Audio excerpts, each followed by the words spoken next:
The explosion tore through the diplomatic wing 3 seconds before Marcus Chen could warn anyone. He moved on instinct, his body already pivoting toward Princess Velsara as crystal and shrapnel screamed through the air. The Kashari princess barely had time to register the blast before Marcus slammed into her, twisting mid-fall to take the debris across his back instead of her chest. The pain was distant, manageable. His nervous system had learned to compartmentalize such things during the expansion wars, when humanity discovered that their evolutionary gift for endurance and pattern recognition made them the galaxy's most efficient killers. "Stay down," Marcus said, his voice level despite the chaos. Around them, the ornate reception hall had transformed into a slaughterhouse. Velsara's violet eyes widened beneath him, her chitinous facial plates flaring in what he'd learned to recognize as shock. She opened her mouth to speak, but Marcus was already scanning the room, cataloging threats with the cold precision that had earned him the nickname Reaper in 3-star systems. 12 attackers. Quantum rifles. Military-grade targeting implants. The attack pattern suggested Kishari rebels, the faction that wanted humanity expelled from the sovereignty at any cost. They'd chosen their moment perfectly during the princess's formal courtship announcement, when she declared her intent to bond with a human. "The queen?"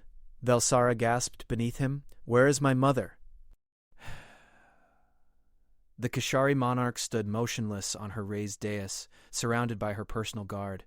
Unlike the panicking nobles fleeing in all directions, the queen remained perfectly still, her obsidian crown catching the emergency lights. She was watching him, had been watching since the moment he'd moved to protect her daughter. Their eyes met across the carnage, and Marcus felt the weight of her evaluation settle over him like a physical thing. The queen's mandibles shifted in what might have been satisfaction. "Or recognition! Your Majesty!" one of the rebels screamed, bringing his weapon to bear on the dais. "This human contamination of our bloodline ends now." The queen's guard moved, but Marcus was faster. He'd already calculated trajectory wind resistance from the emergency ventilation, and the rebels' reaction time. His hand found the ceremonial knife at his hip, a gift from Velsara during their 3rd formal meeting, and sent it spinning through smoke and chaos. The blade buried itself in the rebel's throat with surgical precision, severing his primary vocal cords and carotid equivalent. The alien dropped without another sound. "Impossible," another attacker whispered, but Marcus was already moving. He pulled Velsara behind a toppled column, positioned her against the wall, and stepped into the open with his hands raised. "I'm unarmed," he announced, his voice carrying over the din. "A lie. A human was never truly unarmed." "Take me if that's what you want. Leave the princess and her people." "Marcus, no." Velsara's cry was desperate, but he'd already committed to the play. 7 rebels remained standing, their weapons trained on him. Perfect, predictable. The lead rebel laughed, a clicking sound that echoed off marble walls. "You think we want you alive, human?" "You're the disease, the corruption." "The thing that convinced our princess to forsake her own kind for a soft-skinned alien who can't even see ultraviolet." The rebels tensed. Good.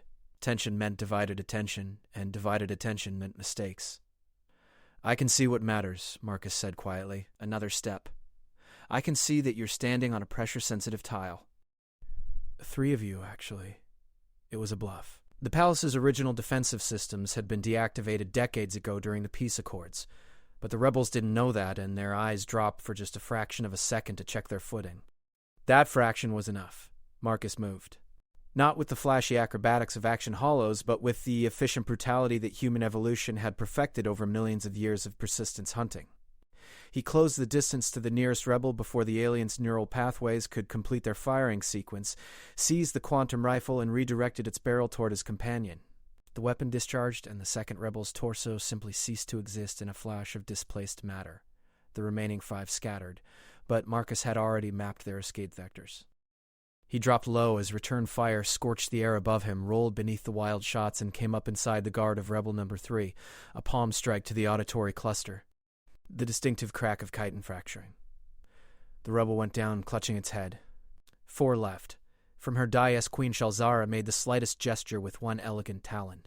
Her guards, who had been advancing, stopped immediately. She wanted to see how this played out. Wanted to see what her daughter had chosen. Marcus gave her a demonstration worth observing. He used the environment like a weapon. Toppled furniture for cover, decorative sculptures as projectiles, even the emergency lighting system's predictable flicker pattern to mask his movements. Each action was calculated. Each strike was precise. Humans didn't have the Kashari's natural armor or the Vexthal's telepathic coordination, but they had something more dangerous: the ability to turn anything into a tool and any situation into an advantage. The last rebel tried to use Velsara as leverage, dragging her from behind the column with a blade pressed against her primary artery. "Stop or she dies!" Marcus stopped, raised his hands again, let his expression show surrender even as his mind continued calculating angles, pressure points, the exact distance between them. "Please," he said, and meant it. "She's everything." The rebel's mandibles spread in triumph. Fatal mistake. Emotional victory created chemical responses created predictable neural patterns, and predictable patterns created opportunity. Queen Shalzara's voice cut through the standoff like a blade made of ice. "Release my daughter." The rebel's head swiveled toward the queen, attention dividing for precisely 0.3 seconds. Marcus crossed the distance in that fraction of eternity, his hand finding the pressure point beneath the rebel's primary arm joint. The knife clattered away. A quick rotation. A controlled fall. The rebel hit the ground unconscious, subdued without permanent damage because Velsara was watching, and he needed her to see him as more than just a killer. Silence fell across the ruined hall. Velsara stood trembling, her breathing rapid and shallow. Marcus wanted to go to her, but protocol demanded he face the queen first. He turned to the dais and dropped to one knee, blood, some his, some not, dripping onto pristine marble. "Your Majesty," he said simply. Queen Shalzara descended from her throne with measured grace.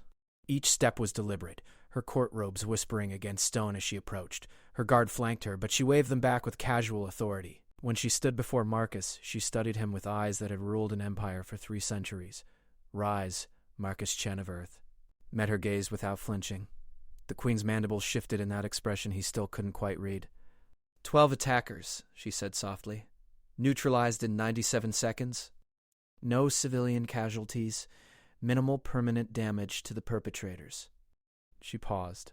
Remarkable restraint for someone with your documented history. Marcus said nothing.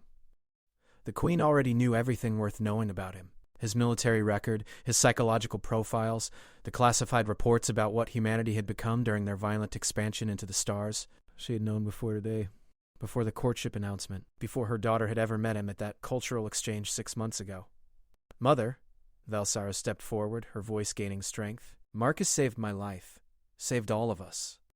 "Yes," the queen agreed, but her eyes never left Marcus's face. "He did.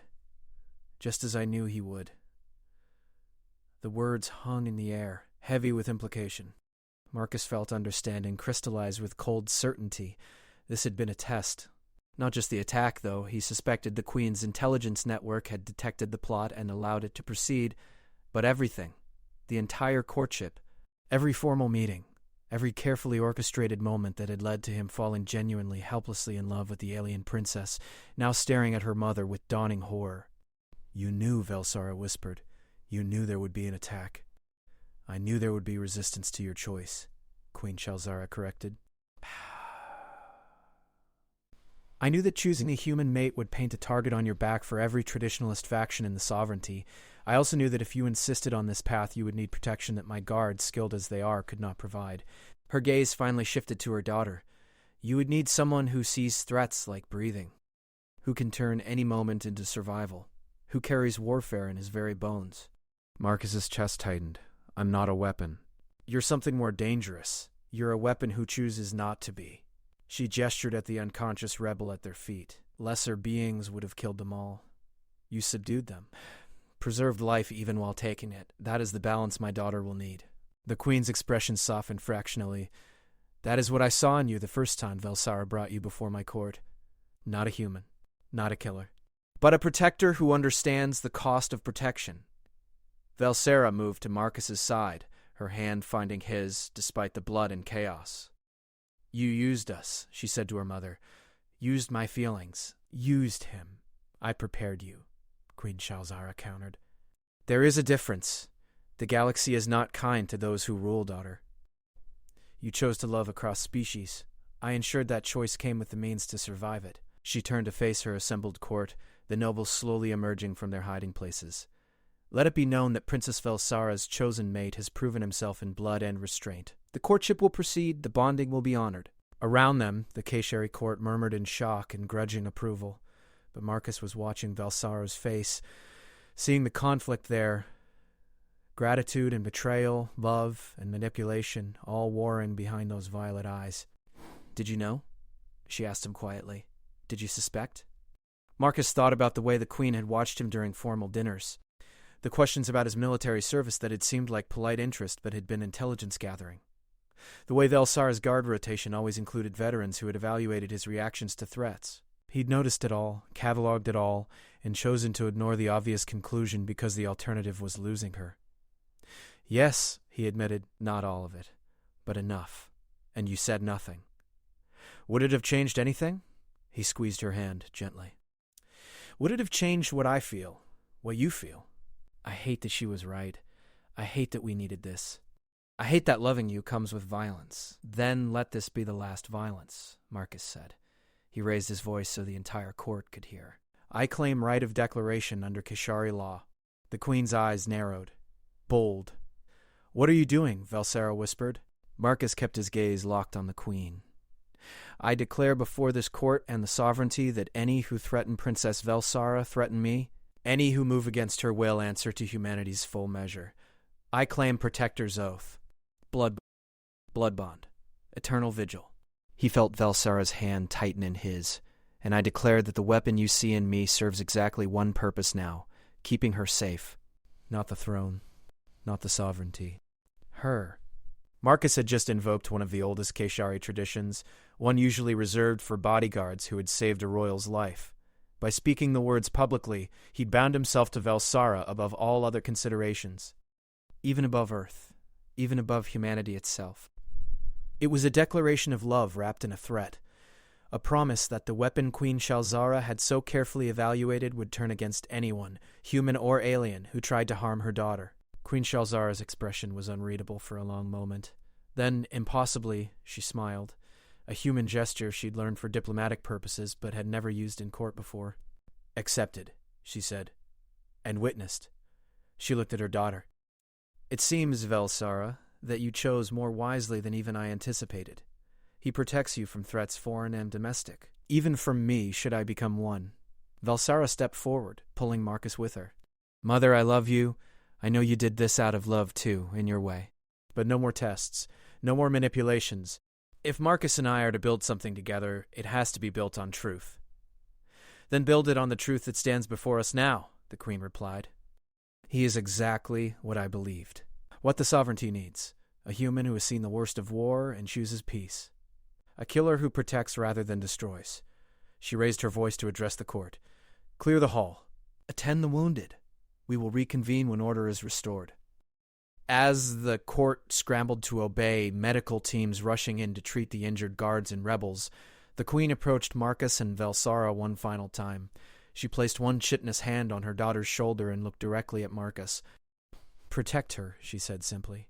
"That is all I have ever wanted." "With everything I am," Marcus replied.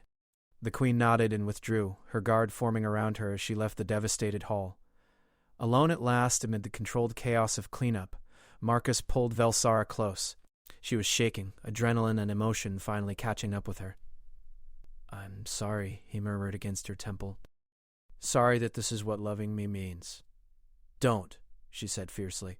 "Don't apologize for being what you are. I chose you knowing the risks, knowing the galaxy would resist.